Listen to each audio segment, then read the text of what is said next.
Selamat pagi keluarga damai, kita akan kembali merenungkan firman Tuhan melalui program Samas hari ini, hari Kamis, tanggal 10 Februari tahun 2022. Yang saya beri tema kabar baik.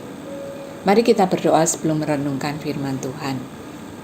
Kami bersyukur Tuhan untuk kasih karunia-Mu, untuk hari baru pemberian-Mu. Kami bersyukur kalau kami boleh mengikuti program Samas. Kembali kami akan merenungkan firman-Mu, kiranya Tuhan menolong kami untuk bisa fokus, mendengarkan dan memahami firman-Mu, dan melakukan firman-Mu dengan setia. Berfirmanlah Tuhan, kami siap untuk mendengar. Dalam nama Tuhan Yesus kami berdoa. Amin.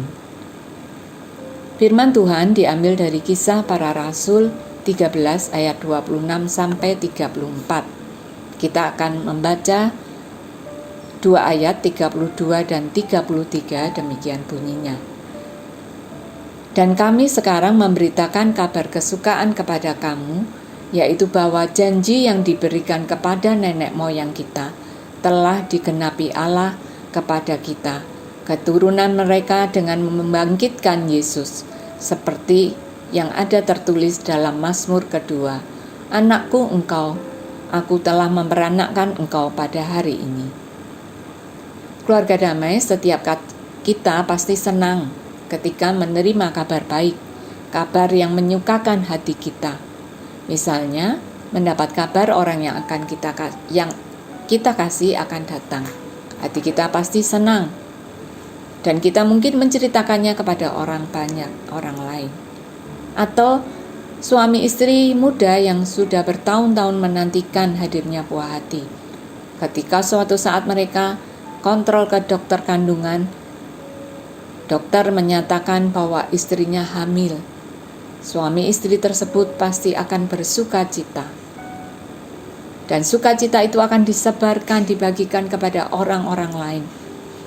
Keluarga terdekatnya, teman, ataupun banyak orang.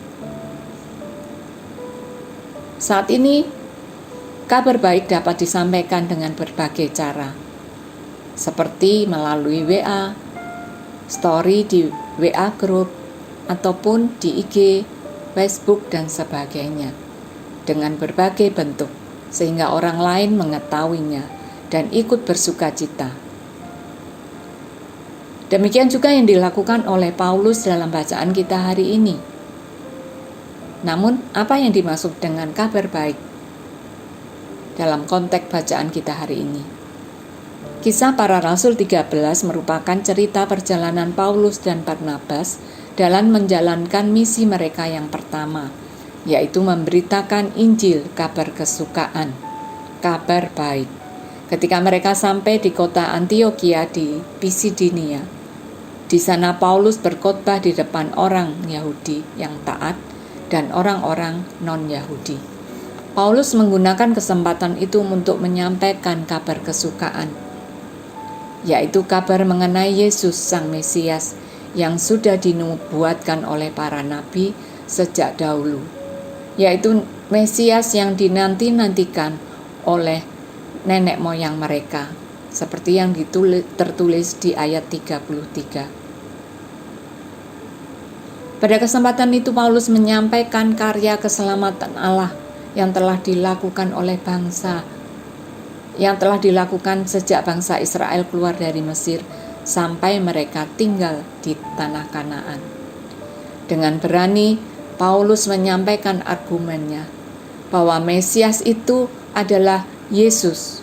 Mesias itu ada dalam diri Yesus yang telah lahir, disalibkan, mati dan bangkit kembali, yang juga sudah didengar oleh jemaat. Seperti yang tertulis dalam ayat 26 sampai 31.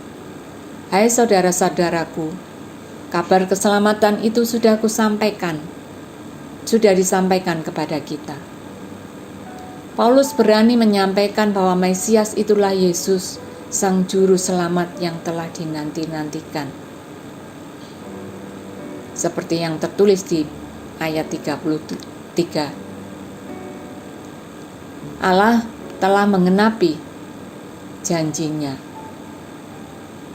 membangkitkan keturunan, membangkitkan Yesus bagi jemaat. Keluarga damai misi Paulus dan Barnabas ke Antiokhia dalam memberitakan Injil, kabar kesukaan kepada orang Yahudi dan non-Yahudi bukanlah hal yang mudah. Karena jemaat di sana merupakan orang-orang yang taat akan hukum Taurat. Dan orang-orang yang Yahudi yang memegang hukum Taurat dengan prinsip bahwa keselamatan diperoleh jika mereka melakukan hukum Taurat. Inilah tantangan yang dihadapi Paulus di dalam pengabarkan Injil. Namun Paulus tetap dengan berani dia menceritakan bagaimana Kristus yang telah lahir, mati dan disalibkan, telah bangkit kembali. Itulah Sang Mesias Juru Selamat. Keluarga damai, melalui renungan kita hari ini, ketika saya mempersiapkan renungan ini, saya belajar dua hal. Yang pertama, kabar baik itu adalah kabar keselamatan yang juga sudah kita dengar. Dan kita sudah menerima Kristus sebagai Juru Selamat.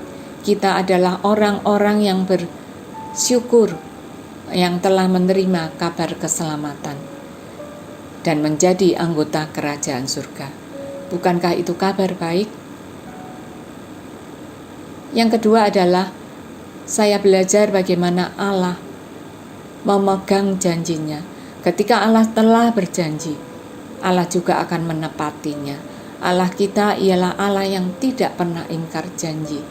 Seperti yang tertulis dalam Mazmur 89 ayat 34. Aku tidak akan melanggar perjanjianku, dan apa yang keluar dari bibirku tidak akan kuubah. Keluarga damai, sudah berapa lama kita menerima kabar baik, kabar keselamatan? Apa respon kita setelah menerima kabar baik? Apakah kita menyimpan kabar baik itu untuk diri sendiri? Apakah kita tidak tergerak hati untuk menyampaikan kabar baik itu kepada orang lain, agar orang lain pun menerima keselamatan, menerima Yesus menjadi juru selamat hidupnya? Mari kita melanjutkan misi Yesus dan para rasul, memberitakan kabar baik, kabar Injil kepada semua orang, supaya orang lain pun menerima keselamatan. Mari jangan menunda kesempatan yang ada, yang masih Tuhan berikan. 2 Timotius 4 ayat 2 menuliskan, beritakanlah firman, siap sedialah, baik atau tidak baik waktunya. Saat ini ada banyak sarana yang bisa kita pakai untuk menyampaikan kabar baik. Pakailah sesuai kemampuan kita, agar semakin banyak orang menerima kabar baik, kabar Injil, yaitu kabar keselamatan, dan menerima Kristus sebagai juru selamat pribadinya. Dan marilah kita terus berpegang pada janji Tuhan, janji penyertaan, pertolongan, di dalam kita melanjutkan misi Kristus mengabarkan kabar Injil atau kabar baik. Maupun janji Tuhan kepada kita di dalam menjalani kehidupan yang masih Tuhan berikan. Kiranya Tuhan menolong kita semua untuk melanjutkan misi Kristus. Menolong kita semua untuk melewati hari-hari yang tidak mudah, di mana saat ini kita masih berada di dalam masa pandemi. Mari Bapak Ibu, lanjutkan misi Kristus, pegang janji Yesus. Mari kita berdoa. Bapa di surga, kami mengucap syukur untuk firman yang boleh kami renungkan hari ini. Kami mengucap syukur kami masih boleh mengikuti program Samas. Kami masih mendengar berita Injil. Kami bersyukur juga kalau kami sudah pernah mendengar berita Injil, berita keselamatan, dan kami boleh menerima Kristus menjadi juru selamat kami.